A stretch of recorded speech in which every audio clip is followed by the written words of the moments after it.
it chapter by chapter, one bite at a time. So many adventures and mountains we can climb. Take it word for word, line by line, one bite at a time.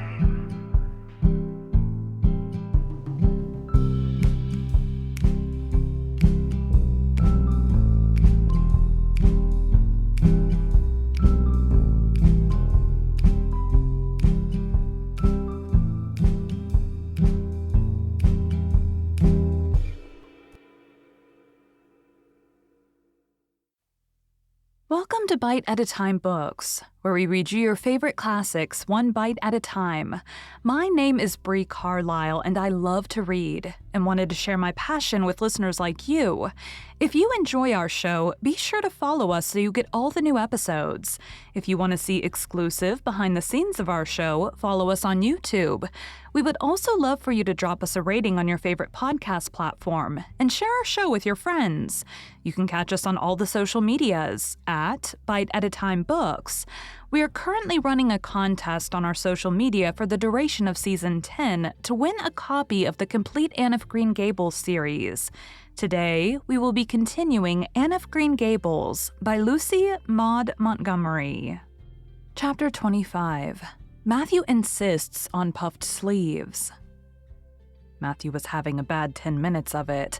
He had come into the kitchen in the twilight of a cold, gray December evening, and had sat down in the woodbox corner to take off his heavy boots, unconscious of the fact that Anne and a bevy of her schoolmates were having the practice of the Fairy Queen in the sitting room. Presently they came trooping through the hall and out into the kitchen, laughing and chattering gaily. They did not see Matthew, who shrank bashfully back into the shadows beyond the woodbox with a boot in one hand and a bootjack in the other, and he watched them shyly for the aforesaid 10 minutes as they put on caps and jackets and talked about the dialogue and the concert. Anne stood among them, bright-eyed and animated as they, but Matthew suddenly became conscious that there was something about her different from her mates, and what worried Matthew was that the difference impressed him as being something that should not exist. Anne had a brighter face, and bigger, starrier eyes, and more delicate features than the other. Even shy, unobservant Matthew had learned to take note of these things, but the difference that disturbed him did not consist in any of these respects. Then in what did it consist? Matthew was haunted by this question long after the girls had gone arm in arm down the long, hard-frozen lane, and Anne had betaken herself to her books. He could not refer it to Marilla, who he felt would be quite sure to sniff scornfully and remark that the only difference she saw between Anne and the other girls was that they sometimes kept their tongues quiet while Anne never did.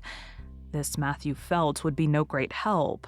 He had recourse to his pipe that evening to help him study it out, much to Marilla's disgust. After 2 hours of smoking and hard reflection, Matthew arrived at a solution of his problem.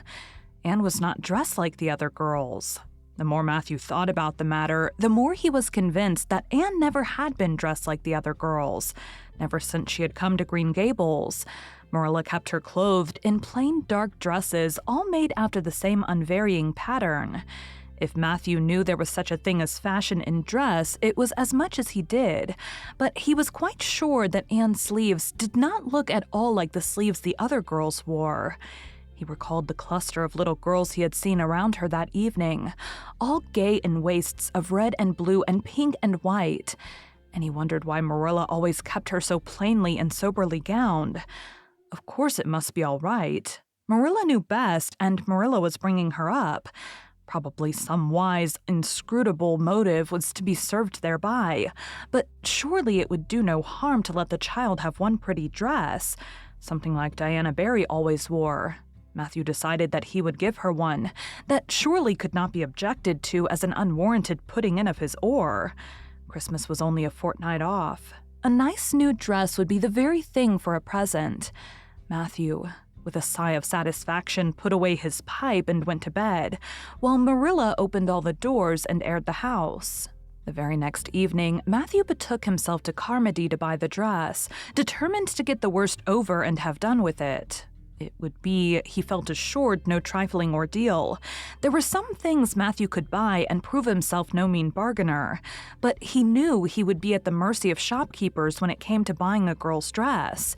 After much cogitation, Matthew resolved to go to Samuel Lawson's store instead of William Blair's. To be sure, the Cuthberts always had gone to William Blair's. It was almost as much a matter of conscience with them as to attend the Presbyterian church and vote conservative.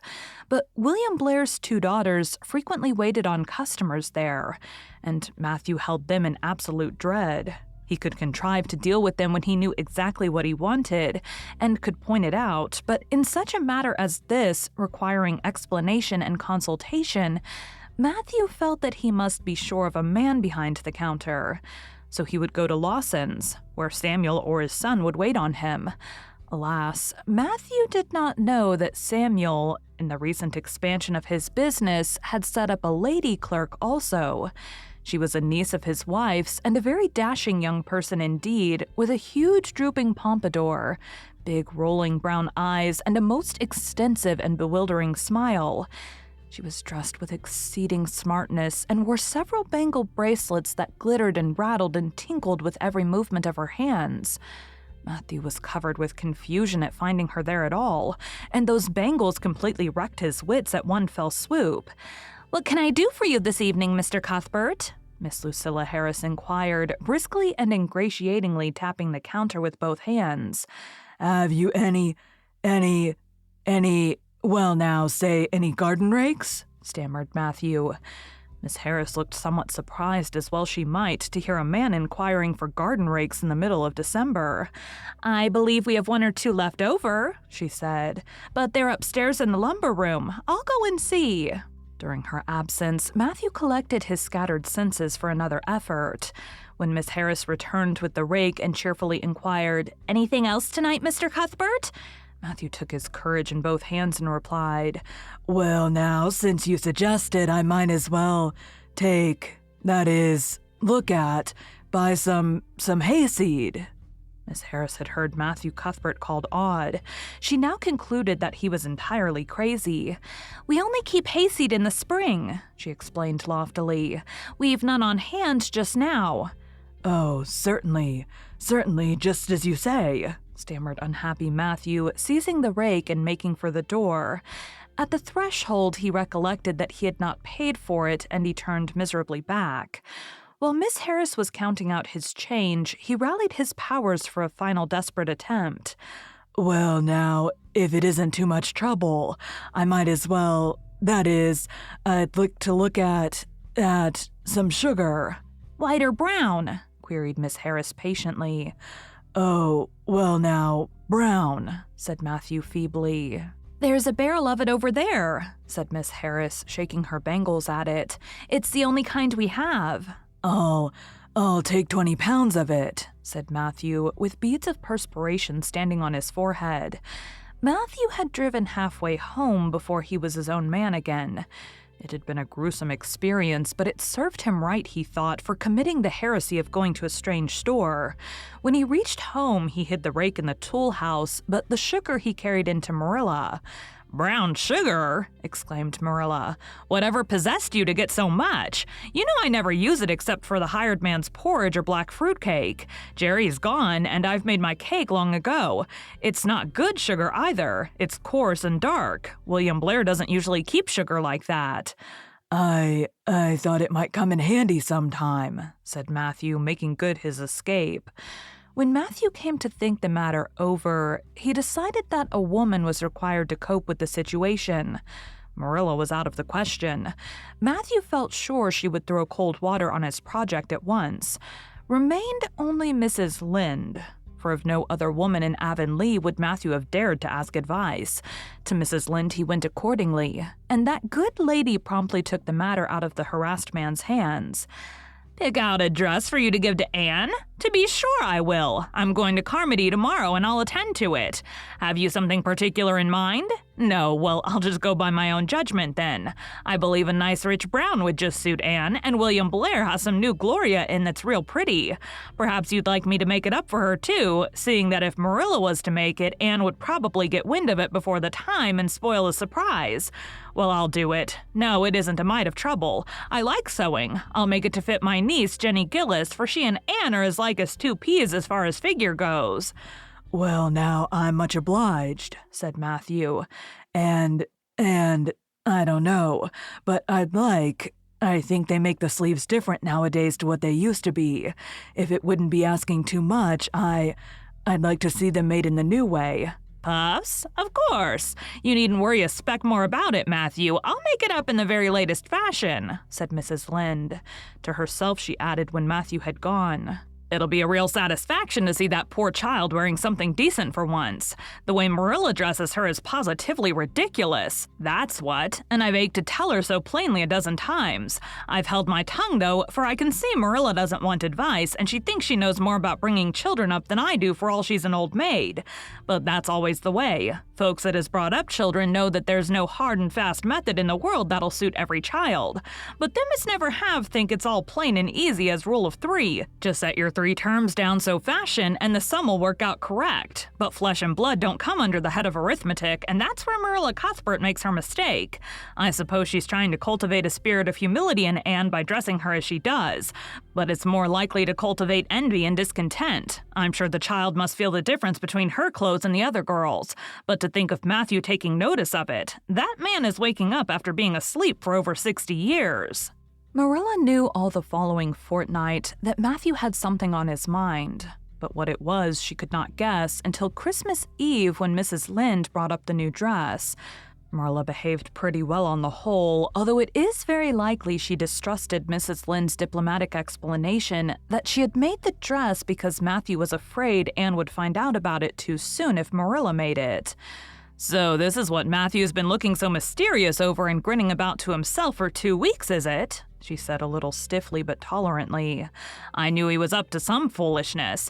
Well, I must say, I don't think Anne needed any more dresses. I made her 3 good, warm, serviceable ones this fall, and anything more is sheer extravagance.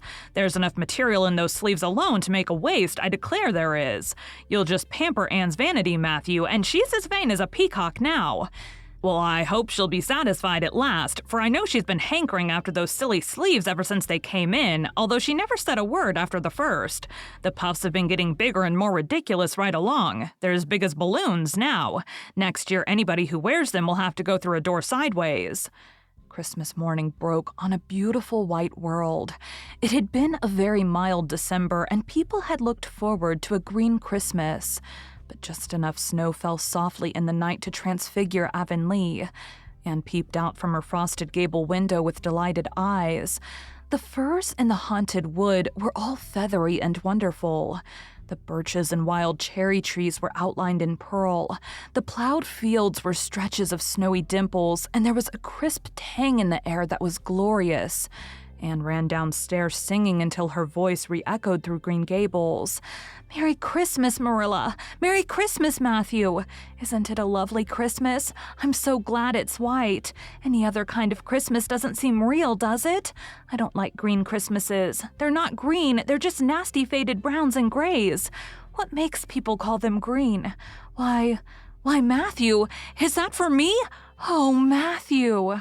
Matthew had sheepishly unfolded the dress from its paper swathings and held it out with a deprecatory glance at Marilla, who feigned to be contemptuously filling the teapot, but nevertheless watched the scene out of the corner of her eye with a rather interested air. Anne took the dress and looked at it in reverent silence. Oh, how pretty it was. A lovely soft brown Gloria with all the gloss of silk, a skirt with dainty frills and shirrings, a waist elaborately pin-tucked in the most fashionable way, with a little ruffle of filmy lace at the neck. But the sleeves, they were the crowning glory. Long elbow cuffs, and above them 2 beautiful puffs divided by rows of shirring and bows of brown silk ribbon. "That's a Christmas present for you, Anne," said Matthew shyly. Why, Anne, don't you like it? Well now, well now, for Anne's eyes had suddenly filled with tears. Like it. Oh, Matthew. Anne laid the dress over a chair and clasped her hands. Matthew, it's perfectly exquisite. Oh, I can never thank you enough. Look at those sleeves. Oh, it seems to me this must be a happy dream. Well, let us have breakfast, interrupted Marilla. I must say, Anne, I don't think you needed the dress, but since Matthew has got it for you, see that you take good care of it. There's a hair ribbon Mrs. Lynde left for you. It's brown to match the dress. Come now, sit in.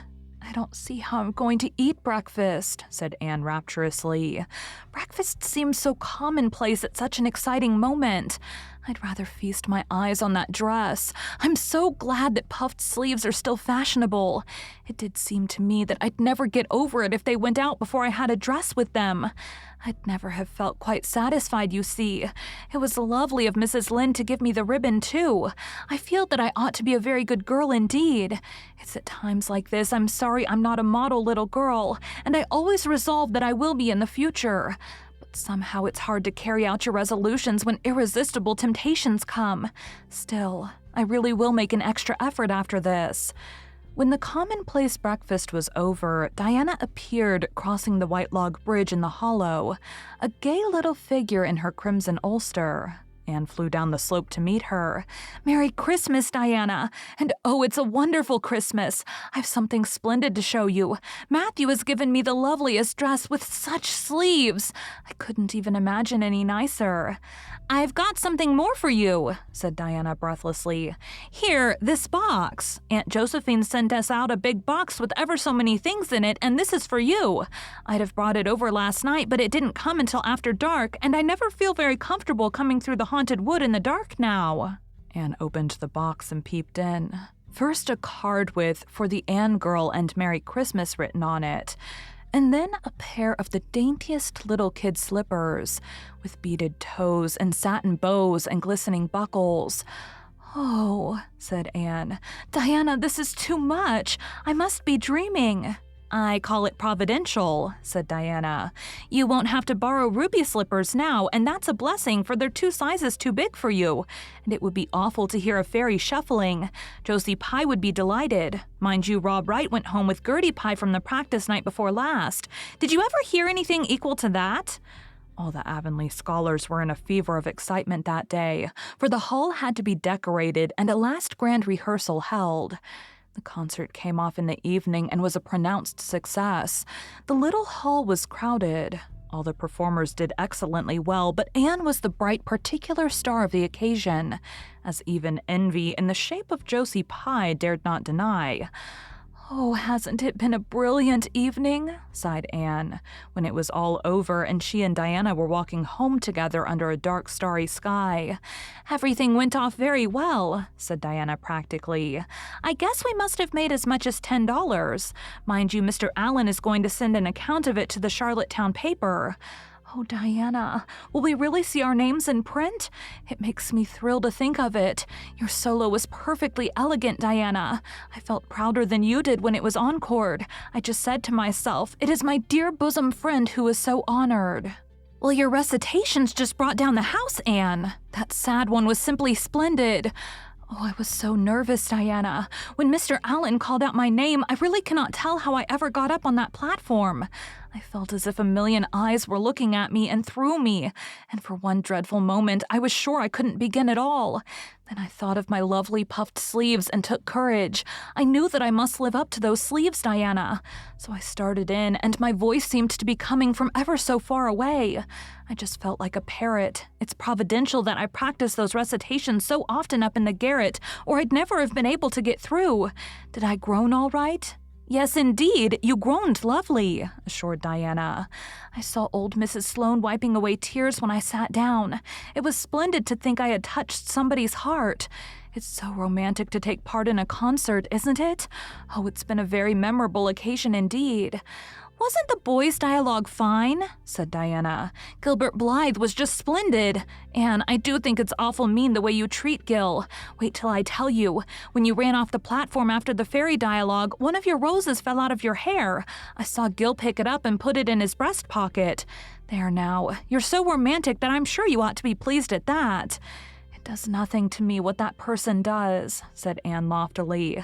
"I simply never waste a thought on him, Diana." That night, Marilla and Matthew, who had been out to a concert for the first time in 20 years, sat for a while by the kitchen fire after Anne had gone to bed. "Well now, I guess our Anne did as well as any of them," said Matthew proudly. "Yes, she did," admitted Marilla. "She is a bright child, Matthew, and she looked real nice, too. I've been kind of opposed to this concert scheme, but I suppose there's no real harm in it after all. Anyhow, I was proud of Anne tonight, although I'm not going to tell her so." "Well now, I was proud of her, and I did tell her so 'fore she went upstairs," said Matthew. "We must see what we can do for her some of these days, Marilla. I guess she'll need something more than Avonlea School by and by." "There's time enough to think of that," said Marilla. "She is only 13 in March, though tonight it struck me she was growing quite a big girl. Mrs. Lynde made that dress a mite too long, and it makes Anne look so tall. She's quick to learn, and I guess the best thing we can do for her will be to send her to Queen's after a spell. But nothing need be said about that for a year or two yet." "Well now, it'll do no harm to be thinking it over off and on," said Matthew. "Things like that are all the better with lots of thinking over." Thank you for joining Bite at a Time Books today, while we read a bite of one of your favorite classics. If you enjoy our show, be sure to follow us so you get all the new episodes. If you want to see exclusive behind the scenes of our show, follow us on YouTube. We would also love for you to drop us a rating on your favorite podcast platform and share our show with your friends. You can catch us on all the social medias at Bite at a Time Books. We are currently running a contest on our social media for the duration of Season 10 to win a copy of the complete Anne of Green Gables series. Again, my name is Bree Carlile, and I hope you come back tomorrow for the next bite of Anne of Green Gables.